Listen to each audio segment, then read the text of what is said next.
सीधा आपको यही देके मार्क्स देते हैं, आपके आगे के पढ़ेगा भी नहीं वो। अब इसके लिए इतनी मगजमारी हो रही है कि ये पढ़ लेते हैं, वो पढ़ लेते हैं। 300 वर्ड्स में देखो इतने सारे पॉइंट्स हैं। हम आपको ज्ञान की तैयारी नहीं, आपको सीधा मैदान की तैयारी करवा रहे हैं। जॉन नमस्कार, welcome to life tech Gurukul. Friends, ये हमारा सेकंड लेक्चर है मेंस मास्टर सीरीज का। हम रिकॉर्ड करेंगे आज इकोनॉमिक्स को और उसके लास्ट वाले चैप्टर को। सबसे जो लास्ट पेपर है, पेपर 6, दैट इज साइंस, है ना।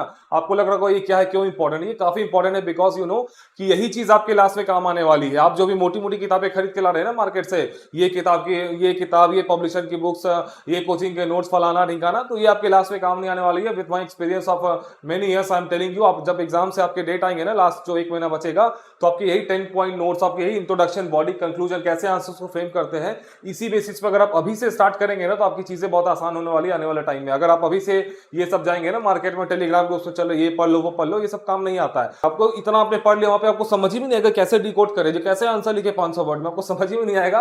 आपके मतलब उस टाइम मतलब mind, you will be in confuse state. So अभी से अगर आप इस फॉर्मेट में तैयारी करेंगे ना, इंट्रो, बॉडी, कंक्लूजन के फॉर्मेट है, हाँ ये टॉपिक है, सपोज दैट जो भी ग्लोबलाइजेशन एक टॉपिक है आपके इकोनॉमिक्स में, तो उसको अभी से उसमें एक एक किताब मिल जाएगी। इतना सारा नोट्स आप क्या पढ़ेंगे, लेकिन वहां पे जब कंपाइल करने जाएंगे वो सब खत्म हो जाएंगे। लेकिन अभी से आप उस फॉर्मेट में तैयारी करेंगे तो आप सीधा देखते के साथ आपके आंसर्स को लिखना स्टार्ट करेंगे। So let's start today's video.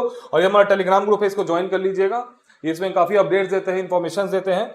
और जो मेन देखिए मुद्दे की जो बात करते हैं ना, बस यही है कि यही अप्रोच है आपका। इसी फॉर्मेट में आज से तैयारी करिए मेंस की। अगर आज से जो स्टार्ट करें ना, इसी फॉर्मेट में तैयारी करो, यही पॉसिबल रास्ता है आपके अगले 50-60 दिनों के लिए। वो जो लंबा रास्ता है ना कि सब कुछ पढ़ो, इम्पॉसिबल है, तो इसमें आपको मार्क्स भी ज्यादा मिलेंगे, है ना। तो देखिए अब सबसे पहला क्वेश्चन जो डिस्कस करते हैं, discuss in detail the impact of WTO on Indian agriculture. तो इसमें कीवर्ड्स को देखेंगे सबसे पहले क्वेश्चन पर। इसमें कीवर्ड्स को देखिए, क्या कीवर्ड है? Detail the impact of WTO, है ना, ये आपका कीवर्ड है। इसी पे पूरा क्वेश्चन आपका। और ये जो सेकंड कीवर्ड है, सेकेंडरी इंडियन एग्रीकल्चर, है ना। तो सबसे पहले WTO से स्टार्ट करेंगे। आप WTO के बारे में पढ़ने जाएंगे तो आपको तो मतलब इसमें 50-60 पेज का तो खाली WTO का मतलब चाहे तो लिख सकते हैं, लेकिन आपको जरूरत नहीं है ना, बस 4 से 5 लाइन WTO के बारे में, है ना। Begin by giving the AIIMS and objectives of WTO। WTO क्यों बना था? नाम से ही लग रहा है ना, वर्ल्ड ट्रेड ऑर्गेनाइजेशन, है ना। तो ये दुनिया भर में मतलब ट्रेड्स को मतलब फैसिलिटेट करता है, स्मूथ फ्लो करता है between different countries, developed and developing countries. तो उसके लिए बना है। इसकी फॉर्मेशन क्या थी? GATT, है ना, general agreement on trade and tariff. इसके बाद ये आया था। तो ये सब कुछ बेसिक फैक्ट्स है, 4-5-6 लाइन में इसको लिख दे रहे हैं, आपको हम रेडीमेड दे देंगे। अब सीधा बॉडी पे आ जाएंगे, इंपैक्ट्स ऑफ WTO। तो इसमें सबसे पहले क्या डिस्कस करेंगे कि भाई अब इंडियन एग्रीकल्चर पे है ना, तो ऑब्वियस बात है कुछ आपने न्यूज में देखा होगा, इंडिया और मतलब WTO के बीच में कुछ इश्यूज चल रहे। तो सबसे पहले बात, explain the factors that have led to the India second relationship with the WTO। क्या है वो? डिसएग्रीमेंट ओवर एग्रीकल्चरल सब्सिडीज, है ना। अपने सब्सिडीज के ऊपर WTO की सब्सिडीज आती है ना बॉक्सेस में, है ना, red box, amber box, blue box, इस टाइप की। रेड बॉक्स ऑफ डिसकंटिन्यू हो गई है।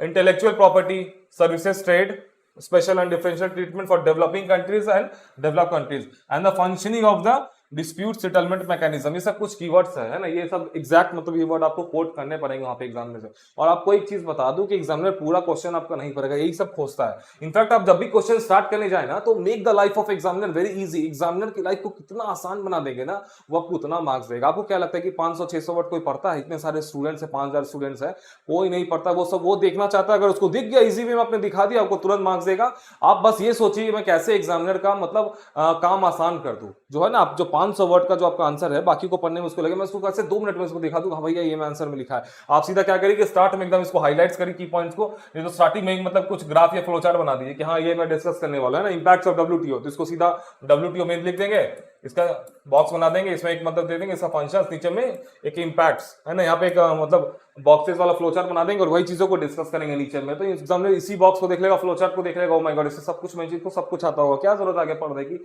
आपको मार्क्स देके निकल जाएगा वहीं से, है ना। उसको एग्जाम मतलब उसके काम को आसान बनाइए, है ना, अंडरलाइन करिए कीवर्ड्स को।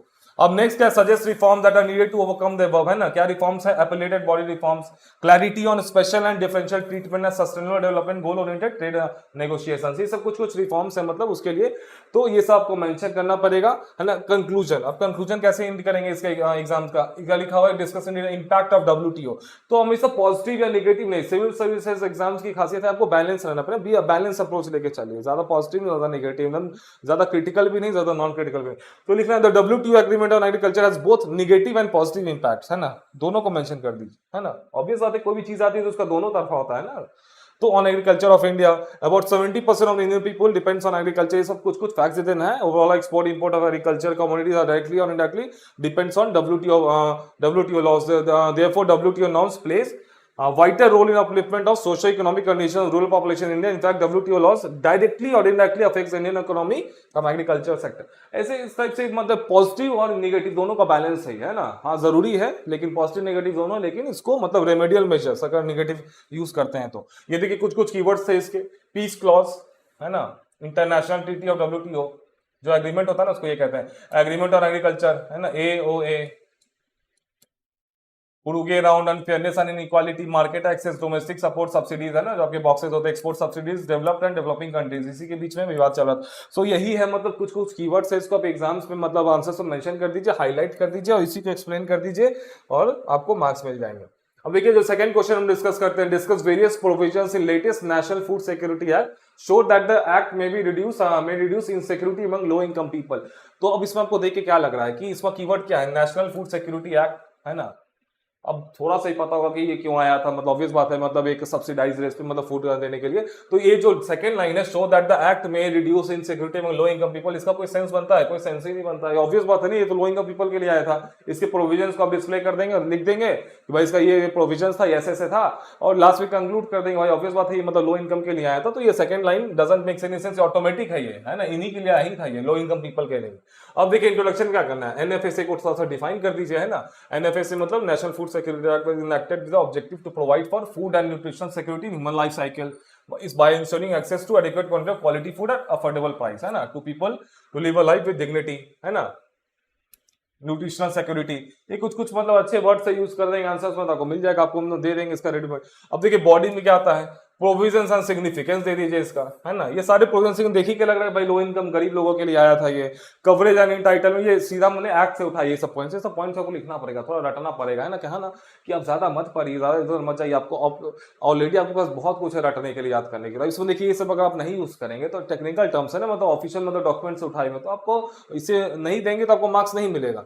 कवरेज एंड इंटाइटलमेंट अंदर टारगेटेड पब्लिक डिस्ट्रीब्यूशन सिस्टम है ना. टारगेटेड क्या है, 75% for rural and 50% for urban. तो यही है मतलब targeted subsidized prices under TPDS and the revision, identification of households, nutrition support to women and children, maternity benefits है ना, ग्रीवेंस रिडक्शन में, ये सब मतलब उसके प्रोविजंस थे. अब लास्ट में देना how to increase efficiency of NFSA, इसकी एफिशिएंसी को और ज्यादा कारगर कैसे बनाया जाए, मतलब कि to penetrate more low income peoples है ना, उसको मतलब जो भी बीच में ये जो ग्रीवेंस रिडक्शन है इसको और स्ट्रॉन्ग कैसे बनाया जाए. ऑब्वियस बात है कुछ पॉलिसीज बनती है तो ग्राउंड लेवल पे इंप्लीमेंट होना सबसे ज्यादा जरूरी है ना. पॉलिसीज बहुत अच्छी अच्छी है इंडिया में, इंप्लीमेंटेशन में प्रॉब्लम आती है, वो सब थोड़ा सा आपको दे देना है कि हाँ इसमें इंप्लीमेंटेशन में ये सब प्रॉब्लम्स है, इसको और मतलब ऐसे करेंगे, रिफॉर्म करेंगे तो इसका मतलब और अच्छे से मतलब ग्रास रूट लेवल पे पहुंचेगा ये. अब कंक्लूजन में क्या देना है इसका, लास्ट जब करेंगे, the basic concept of food security globally to ensure that all people at all the time should get access to the basic food. इसमें देखिए आर्टिकल 21 है ना, इंडियन कॉन्स्टिट्यूशन से आप रिलेट कर सकते हैं राइट टू लाइफ से है ना. इसको The fundamental right to life instilled in Article 21 of the Constitution may be interpreted to include right to live with human dignity है ना. इसको इंटरप्रेट कर देंगे. आप देखिए पॉलिटी आ गया तो थोड़ा सा मल्टी डायमेंशनल आंसर आपका एंड हो गया, मतलब मल्टी डायमेंशनल अप्रोच के थ्रू आपको इसको एंड कर दिया आपने. राइट टू लाइफ से आपने इसको right to live with human dignity, तो इससे आपको मार्क्स थोड़ा ज्यादा मिल जाएंगे. आपको एग्जामिनर को लगेगा ओ माय गॉड इसकी मतलब बच्चे ने मतलब बहुत अच्छा मतलब मल्टी डायमेंशनल दिमाग है इसके पास है ना. आर्टिकल 21 से रिलेट कर दिया आप. अब देखिए जो लास्ट आपका ये मतलब ये थर्ड क्वेश्चन है, right an overview on impact of globalisation on Indian economy. कब का क्वेश्चन है, सिक जेपीसी का है. अब इसमें देखिए क्या कीवर्ड है, कीवर्ड क्या है, इंपैक्ट ऑफ ग्लोबलाइजेशन है ना, ये ग्लोबलाइजेशन कीवर्ड है. इंडियन इकोनॉमी, इकोनॉमी को छोड़ दिया और इंडिया ही मान के चलिए, मतलब इकोनॉमी में मतलब बहुत वास्ट, इसके अंदर सब कुछ आ जाता है, इंडस्ट्री से लेके मतलब हम भी आ जाते हैं, आप भी आ जाते हैं, एग्रीकल्चर भी आता है, सब कुछ आ जाता है. मतलब basically impact of globalisation on India है ना, ये है. तो इंट्रोडक्शन, इसमें क्या है, ग्लोबलाइजेशन को डिफाइन कर देना है, बेसिक सा डेफिनेशन है ना. ग्लोबलाइजेशन का बहुत सारा डेफिनेशन है, हमने ये यूज किया, आप कुछ अपना यूज कर लेना या फिर जो नोट्स बनेंगे उसी को यूज कर लेना. अब देखिए बॉडी में क्या आएगा, what are the factors adding globalisation. सबसे पहले तो भाई ग्लोबलाइजेशन मतलब क्यों आ रहा है, मतलब कैसे इसका, तो कुछ कुछ फैक्टर्स है, टेक्नोलॉजी है ना, LPG reforms, liberalisation, privatisation and globalisation, 1991 का जो रिफॉर्म था इंडिया का है ना, उसके कारण faster transportation, rise of WTO, improve mobility of capital and rise of MNC. ये सब कुछ कुछ रीजंस पहले बता देंगे है ना. पहले जीरो से स्टार्ट करना है कि हाँ भाई ये सब चीजों के कारण ग्लोबलाइजेशन बहुत स्पीड से. और अब नेक्स्ट स्टेप में जाएंगे सीधा पॉजिटिव इंपैक्ट्स और नेगेटिव इंपैक्ट्स, दैट्स इट. उसके बाद फिर हमने क्वेश्चंस को कंक्लूड कर देंगे. इसी एक एक लाइन पे हम चाहे तो 4-4, 5-5 लाइन लिख सकते हैं. तो सबसे पहला इन्वेस्टमेंट प्लस न्यू जॉब्स है ना, पॉजिटिव है ये. Second, local company supplying raw materials etcetera to this industries have prospered. Indian companies have gained from successful collaborations with foreign companies है ना. क्या है, टाटा मोटर्स, इन्फोसिस, ये सब हो गया। With big Indian MNCs contributing to world trade, India can raise its voice for favourite trade rules at WTO, है ना, ये बहुत बड़ा पॉजिटिव इंपैक्ट है। Exports would potentially increase therefore making our trade more favourable. Consumers have option to choose from wide range of products, है ना, आपके पास ऑप्शन है, एमआई का मोबाइल है कि रियलमी का ले कि वन प्लस का ले, बहुत सारा ऑप्शन है, पहले तो बस एक ही था नोकिया। तो इस टाइप के मतलब पॉजिटिव इंपैक्ट्स और technological development, increase in volume of trade will increase world GDP, है ना। एक्सटेंशन ऑफ इंटरनेट फैसिलिटीज, अब घर घर में मतलब इंटरनेट है। Infrastructure to remotest rural areas, rural development, inclusive growth, है ना, ये बहुत बड़ा अच्छा टर्म है, इंक्लूसिव ग्रोथ। रूरल डेवलपमेंट होगा मतलब ऑल राउंड डेवलपमेंट होगा तो इंक्लूसिव ग्रोथ हो जाएगा, ऑब्वियस बात है। अब देखिए कुछ नेगेटिव इंपैक्ट्स है, तो नेगेटिव इंपैक्ट्स को भी हम ज्यादा डिटेल में जाएंगे। कल स्टूडेंट्स हमें कुछ मैसेज कहते हैं कि आप डिटेल आंसर्स लिख के दिखाइए, दैट इज हमने थोड़ा डिटेल लिख दिया ना, ऐसे पॉइंट्स में काफी हम बस यही लिख के छोड़ देते हैं आपको, है ना, नोट्स पर। कुछ कुछ नेगेटिव इंपैक्ट्स है, ट्रेड डेफिसिट, है ना, ये बहुत बड़ा नेगेटिव इंपैक्ट है। डेवलप्ड और बॉर्डर तो सबका खुल गया ना, मतलब डेवलपिंग कंट्रीज का भी खुल गया और डेवलप कंट्रीज का, लेकिन यहाँ ट्रेड डेफिसिट हो जाता है between developed and developing countries, तो ये बहुत बड़ा मतलब नेगेटिव इंपैक्ट है ना, ये वाला लाइन। आउटसोर्सिंग ऑफ जॉब, देखिए आप यूएसए में देख रहे हो वीजा नहीं दे रहे इंडियंस को, तो ये सब क्या हो रहा है कि मतलब उनको सस्ते में आजकल मिल जा रहा है, जो चीज वो 10,000 में मिलता था आजकल आउटसोर्सिंग कर उनको 2,000 में वही सेम क्वालिटी मिल जा रही है, तो इससे वहां के लोकल लोगों को दिक्कत हो रही है। इसका सबसे क्लासिक एग्जांपल यूएसए, है ना। As the economies are interlinked, any financial crisis, एक कंट्री में अगर कोई फाइनेंशियल क्राइसिस होती है तो फिर मतलब ऑटोमेटिक पूरा फैल जाता है, जैसे कि कोविड, है ना, ये ग्लोबलाइजेशन का रिजल्ट था। Agricultural sector not improve as much as a services, neo colonialism. New colonialism मतलब क्या होता है कि मतलब डेवलपिंग कंट्रीज को जब कंट्रोल करते हैं ना डेवलप कंट्रीज, तो उसको काइंड ऑफ इनडायरेक्टली तो उसको न्यू कॉलोनिज्म कहा जाता है। अब MNCs ruling the globe, MNCs का मतलब चारों तरफ बोलबाला है। अब destruction of traditional service providers, है ना, आपने दिवाली में देखा क्लासिक एग्जांपल है, जो अपने देश के जो दिया बनाते हैं, जो पहले हम लोग क्या दिया जलाता, घर घर में चाइनीज लाइट जल जाता दिवाली में, तो ये सब कुछ निगेटिव इंपैक्ट है, ग्लोबलाइजेशन का इंपैक्ट है ना। अपना जो ट्रेडिशनल जो हैंडी आर्टिसंस थे उनका मतलब पूरा मतलब लाइवलीहुड खत्म हो गया, तो इसमें अब तो बहुत सारे इनिशिएटिव्स चलते हैं मतलब सोशल मीडिया पे दिवाली में कि चाइनीज लाइट्स को नहीं लेना है, तो ये सब चीजें हैं, कुछ कुछ निगेटिव इंपैक्ट्स है। अपने रेस्टोरेंट्स बंद हो गए, ट्रेडिशनल जो रोड पे लगता था, आप देखिए मैकडोनल्ड्स, पिज्जा जो भी है, केएफसी वेफसी, ये सब क्या है, ग्लोबलाइजेशन का रिजल्ट है ना, चारों तरफ। Advent of consumer credit society, a person can now buy goods and services even if he does not have sufficient purchasing power at his disposal। ये सब कुछ नेगेटिव इंपैक्ट्स हो गए, इसको आप फ्लो चार्ट से भी डिस्कस, इसमें इतना लिखिए नहीं, इसमें सबसे पहले एक फ्लो चार्ट बना देंगे, है ना, नेगेटिव इंपैक्ट, है ना, इसको फिर ऐसे कर देंगे, इसको एरो देके एक एक पॉइंट को मेंशन कर देंगे। इससे क्या होगा आपका, ये सारे पॉइंट्स एक एक लाइन से लिख देंगे, है ना, एक एक वर्ड में पहले डिफाइन कर देंगे। इसे एग्जामिनर सीधा इसको देख लेगा, इसको देख लेगा, ऊपर लेगा, अच्छा इसने सारे इश्यूज को कवर कर दिया, फिर उसको आप एक्सप्लेन कर देंगे वन बाय वन इस टाइप से, तो एग्जामिनर का काम आसान हो गया। उसको जो यहाँ पे इतना पढ़ के जो देखता है वो सीधा एक शॉट में इसको देखेगा, अच्छा इसने सब कुछ लिख दिया, इस बच्चे को सब आता है, इसको एकदम अच्छा मार्क्स दे दो, बच जाएंगे। दैट इज वाई मैक्सिमम मतलब एग्जामिनर का काम आसान करिए, और ये चीजें हम आपको अभी से आपको मेंटल मतलब ट्रेनिंग दे रहे, बिकॉज आने वाला टाइम हमारा जो नोट्स आएगा, जो वीडियो सब स्टार्ट होगा कल से, उस हम इसी फॉर्मेट को यूज करेंगे, एकदम शूट टू किल अप्रोच। अब ज्यादा डेप्थ में नहीं जाना है, बस वही करेंगे जो कि मेंस में आपके एग्जामिनेशन हॉल में काम आने वाला। दैट इज वाई हम आपको अभी से ट्रेन करें कि हमारा ये अप्रोच होगा, ऐसे आंसर्स को लिखते हैं। दैट इज वाई अब कंक्लूजन क्या करेंगे, आपको पॉजिटिव पता चल गया, नेगेटिव पता चल गया, तो आपको सब कुछ पता है, कंक्लूड कर दीजिए फिर समराइजिंग ऑल द पॉइंट्स। हाँ भाई, ग्लोबलाइजेशन बहुत सारी अच्छी चीजें लेकर आया, लेकिन कुछ कुछ नेगेटिव चीजों को लेकर आया है साथ में, तो उसको क्या करना चाहिए, उसको थोड़ा सा मतलब कंट्रोल करने के लिए गवर्नमेंट को ये सब स्टेप्स लेना चाहिए, जिससे कि मतलब ज्यादा मतलब नेगेटिव इंपैक्ट नहीं है, उसको थोड़ा सा कंट्रोल किया जा सके, है ना। ऐसे पॉजिटिव नोट पे एंड कर दीजिए, जैसे आंसर को हो गया तो आपको एग्जामिनर्स खुश हो जाएंगे। अब देखिए, discuss in brief the major challenges faced by Jharkhand in the path of addressing the developmental concerns। इसमें क्या है, दो कीवर्ड है, झारखंड, डेवलपमेंट, बस इसी के आसपास पूरा क्वेश्चन घूमेगा, एंड आपको ज्यादा जरूरत नहीं जाना है। तो स्टार्ट करिए, एकदम अच्छा सा इंट्रोडक्शन दीजिए झारखंड के बारे में कि भाई कैसे नेचुरल रिसोर्सेज झारखंड में, मतलब 40% ऑफ नेचुरल रिसोर्सेज है झारखंड में, सच मतलब स्ट्रैटेजिक जोग्राफिकल लोकेशन, इतना मतलब फॉरेस्ट है, बायोडाइवर्सिटी है, फॉरेस्ट बेस्ड प्रोडक्ट्स है, economical iron and steel industry में कितने सारे इंडस्ट्रीज हैं यहाँ पे झारखंड में, एन नंबर ऑफ मतलब अच्छी चीजें हैं, है ना। स्टार्ट करिए झारखंड को, एक अच्छा समझता इंट्रोड्यूस करिए झारखंड को 6-7 लाइन में अच्छे से सब चीज, natural resources, geographical and economical मतलब फैक्टर्स को यूज करके। उसके बाद आइए बॉडी पे सीधा, कि अब जो एग्जाम में क्वेश्चन पूछ रहा है, क्या पूछ रहा है कि डेवलपमेंटल कंसर्न्स है ना, क्या क्या चैलेंजेस है डेवलपमेंट में झारखंड के। तो सबसे जो चैलेंजेस है, malnutrition, low literacy, unemployment, migration, labour से यहाँ से मूव कर रहे हैं, झारखंड से कहाँ जा रहे हैं, महाराष्ट्र जा रहे हैं, केरला जा रहे हैं, पॉवर्टी, गरीबी, Naxalism one of the very big challenges, है ना, करप्शन, लॉ एंड ऑर्डर, है ना, लीगल चैलेंजेस कैसे कुछ कुछ रूल्स है मतलब जो कि गवर्नमेंट के पॉलिसीज है एक्ट्स है जो भी बहुत सारे मतलब हिंड्रेंस क्रिएट करती है डेवलपमेंट में। हेल्थ हो गया, तो ये सब कुछ कुछ मतलब ये सब चैलेंजेस हो गया। आप एक एक करके सबको डिफाइन कर देना, थोड़ा सा दो दो तीन तीन चार चार लाइन लिख देंगे सबके बारे में, ऑटोमेटिक आपका 300-400 वर्ड हो जाएगा। देखिए 100 वर्ड आपका इंट्रोडक्शन ले लेगा, 100 वर्ड आपका कंक्लूजन ले लेगा, है ना, इंट्रोडक्शन ले लेगा और 100 वर्ड आपका कंक्लूजन ले लेगा। बचा आपका बीच में मान के चलो कि हम 600 वर्ड का, 600 नहीं 500 word, I think 500 word standard answer होना चाहिए, 500 वर्ड से ज्यादा एक्सीड मत करिए, फिर आपका क्वालिटी कॉम्प्रोमाइज हो जाएगा बाकी बाकी के आंसर्स में। आपको कोई भी मतलब बहुत भी अच्छा आता हो ना तो 500 word, don't cross 500 words limit, है ना, मोर देन एनफ है। इसको मेंटेन करेंगे ना थ्रू आउट अपने सारे क्वेश्चंस में, तो आपको मतलब एक यूनिफॉर्मिटी दिखेगी, आप अच्छे से मतलब अटेम्प्ट कर पाएंगे सारे क्वेश्चंस को, rather than मतलब 600-700 लिखने से अच्छा कि 500 लिखिए, हाई क्वालिटी आंसर्स लिखिए, अच्छे से लिखिए उसमें, मतलब उसमें फ्लोचार्ट डायग्राम बना के लिखिए, सब थोड़ा सा मतलब हर थोड़ा क्रिएटिविटी दिखाइए उसमें। अब 500 वर्ड का मान के चलते कि आंसर लिखे, 100 वर्ड तो इंट्रोडक्शन लेगा, 100 कंक्लूजन लेगा, बचा कितना 300 वर्ड्स ओनली। अब इसके लिए इतनी मगजमारी हो रही है कि ये पढ़ लेते हैं वो पढ़ लेते हैं, 300 वर्ड्स में आप देखो इतने सारे पॉइंट्स है ना, एक एक को मतलब 3-3 लाइन भी लिखेंगे ना तो ये 300 वर्ड से क्रॉस कर जाएगा।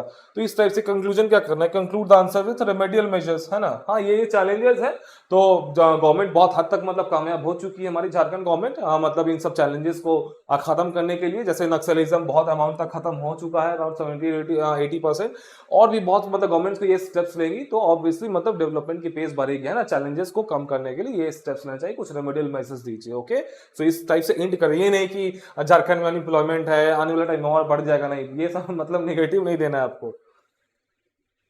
अब देखिए, हाँ, what are the different methods of rain water harvesting generally adopted by the farmers of Jharkhand state. ये एक क्वेश्चन किसका है, ये पेपर 6 का क्वेश्चन है। बाकी जो साइंस का जो क्वेश्चन है ना पेपर 6 हमने देखा कि डायरेक्ट पूछा अल्ट्रासोनिक वेव्स क्या होते हैं, what is cancer, what is HIV, तो इसमें सीधा आता है तो लिखना, नहीं आता तो छोड़ देना, इसमें कुछ नहीं आता थोड़ा सा लिख देंगे, इसमें ज्यादा एनालिसिस की जरूरत नहीं लगी हमें साइंस वाले क्वेश्चंस में, एकदम डायरेक्ट सीजीएस यूनिट ऐसा यूनिट, इसमें क्या है, इसमें आपको सीधा मतलब फैक्ट पता होना चाहिए, आप आंसर लिख देना है। मेन जो दिमाग वाला पोर्शन है ये सब पोर्शन है जो कि हम डिस्कस कर रहे हैं ना। तो इसमें आपको देखिए इसका कीवर्ड क्या है, सबसे पहले कीवर्ड को खोजेंगे, what are the main different methods of rain water harvesting, ये हो गया कीवर्ड अपना, है ना, रेन वाटर हार्वेस्टिंग, है ना, जो और general farmers of Jharkhand state. अब ये झारखंड के टर्म्स में पूछ रहा है ना, how is beneficial improve agriculture production, 3 keyword हो गया, है ना, एग्रीकल्चर झारखंड का, मतलब 3 के Jharkhand agriculture rain water harvesting, है ना, दैट मींस कि झारखंड का एग्रीकल्चर रेन वाटर हार्वेस्टिंग में हम बात करेंगे मतलब इस आंसर्स में। तो सबसे पहले हम क्या करेंगे, इंट्रोडक्शन स्टार्ट करेंगे, या तो आप झारखंड से रिलेटेड मतलब इंट्रोडक्शन दे सकते हैं यहाँ पे, या तो वाटर की इंपॉर्टेंस, या तो सीधा रेन वाटर हार्वेस्टिंग को डिफाइन कर दीजिए, है ना, रेन वाटर हार्वेस्टिंग क्या होता है ना, कितना इंपॉर्टेंट है मतलब आज के टाइम में, तो रेन वाटर हार्वेस्टिंग को हम डिफाइन कर देंगे। अब बॉडी में सीधा आ जाएंगे, तो बॉडी में सबसे पहले स्टार्ट किसे करेंगे, क्लाइमेटिक कंडीशंस ऑफ झारखंड पहले देख लेंगे ना कि भाई रेन वाटर हार्वेस्टिंग की जरूरत क्यों पड़ती है, पानी की मतलब ये पानी को बचाना होता है ना एक तरह से, तो पहले एक थोड़ा सा मतलब रेन प्रोफाइल दिखा देंगे, भाई झारखंड में इतनी वर्षा होती है, क्लाइमेट ऐसा ऐसा है, तो यहाँ पे मतलब ड्राफ्ट का भी सिचुएशन बन सकता है, सुखाड़ आ सकता है, जैसे कि पलामू में काफी कम वर्षा होती है, तो उस टाइप से थोड़ा सा मैप बना के दिखा देना है कि हाँ क्लाइमेटिक कंडीशन झारखंड का ये है ना, इसकी कारण जरूरत, अगर मान के चलो कि खूब पानी का यहाँ सोचता है इसका जरूरत ही नहीं पड़ता, रेन वाटर हार्वेस्टिंग की जरूरत ही नहीं पड़ती, जरूरत कब पड़ती है जब स्कैर्सिटी है। तो मेथड्स क्या है रेन वाटर हार्वेस्टिंग के, है ना, तो बहुत सारे इसमें 4-5 मेथड्स है। सबसे पहले तो एक रन ऑफ वाटर होता है फ्रॉम रूफ, है ना, जो छत से जो पानी आता है उसको मतलब झारखंड में किया जाता है, यहाँ कुआं बना देते हैं, और मान के चलो ये घर है ऊपर में, तो यहाँ से मतलब सीधा इसका जो पानी आता है ऊपर से, तो इसको एक पाइप के थ्रू इसमें घुसा जाता है, तो run of water from roof, तो ये टेक्नोलॉजी यूज होती है, और भी 3-4 है, तो उसको हम आपके नोट्स में दिखा देंगे। एग्रीकल्चर प्रोफाइल ऑफ झारखंड, अब रेन वाटर बता दिया, अब एग्रीकल्चर के बारे में, तो एग्रीकल्चर के बारे में बात करना पड़ेगा, तो एग्रीकल्चर प्रोफाइल ऑफ झारखंड दिखा देंगे। झारखंड की मतलब लेबर इन मोस्ट रूरल जो पॉपुलेशन एग्रीकल्चर पर डिपेंडेंट है, काफी इंपॉर्टेंट सेक्टर है झारखंड की इकोनॉमी के लिए ये झारखंड का, तो इसमें काफी जरूरत पड़ती है, इंपॉर्टेंस क्या है एग्रीकल्चर की, तो मतलब 4-5 लाइन इस पे लिख देंगे। बेनिफिट्स क्या है रेन वाटर हार्वेस्टिंग के, है ना, थोड़ा सा बेनिफिट्स दिखा देंगे, हाँ these are the benefits. Institutes involve in rain water harvesting, है ना, यहाँ पे हार्वेस्टिंग छूट गया है, बिरसा एग्रीकल्चर यूनिवर्सिटी, है ना, ये मतलब इन्वॉल्व है टेक्नोलॉजिकली, मतलब कोलैब किया उसने दिल्ली की किसी इंस्टीट्यूट के साथ, मैं नाम भूल रहा हूँ उसका, तो अपने नोट्स में दे दूंगा मैं। तो ये सब कुछ इंस्टीट्यूट है, बिरसा एग्रीकल्चर यूनिवर्सिटी, कुछ केस स्टडीज दे देंगे ना, सक्सेसफुल केस स्टडीज। मैंने इंटरनेट पे इस पर रिसर्च किया तो देखा कि पाकुड़ में एक मतलब बहुत सक्सेसफुल केस स्टडी है रेन वाटर हार्वेस्टिंग के लिए फॉर एग्रीकल्चर पर्पस, खूंटी में एक बहुत सक्सेसफुल केस स्टडी है ये सब की।